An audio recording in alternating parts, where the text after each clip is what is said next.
High সবাইকে, আমি পিউ আর তোমাদের সকলকে জানাই পিউয়ের পরিবারে স্বাগত। আরও একটা সারাদিনের ব্লগ শুরু করছি, তো চলো কি কি করছি দেখতে থাকো। আজ ছিল সোমবার, আর সোমবার সকালে আমি সকাল সকাল উঠে পড়েছিলাম প্রায় 6টার সময়।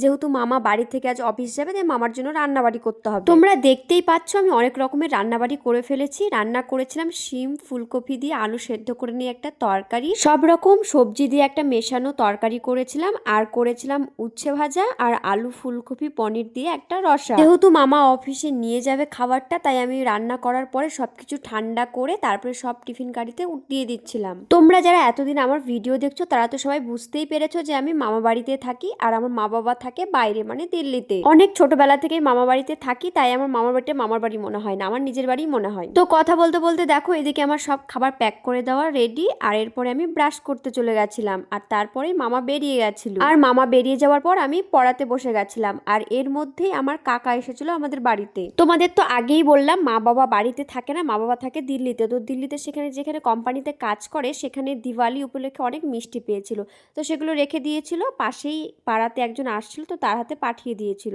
তো তাই সেই লোকটি কাকার বাড়িতে গিয়ে দিয়ে এসেছে, কাকা আবার দিতে এসেছিল আমাদের বাড়িতে। এরপরে আমার পড়ানো কমপ্লিট হওয়ার পরে গিয়ে দেখি রান্নাঘরে সবকিছু পড়ে আছে, তারপরে এক এক করে রান্নাঘরের কাজগুলো সব করে নিলাম। আর এরপরেই দিদা বলল, দিদা যে এই কয়েকদিন নিয়ম সেবার মাস পালন করেছে, তার জন্য ছোট বাচ্চা কাচ্চাদের খাওয়া দাওয়া দেবে।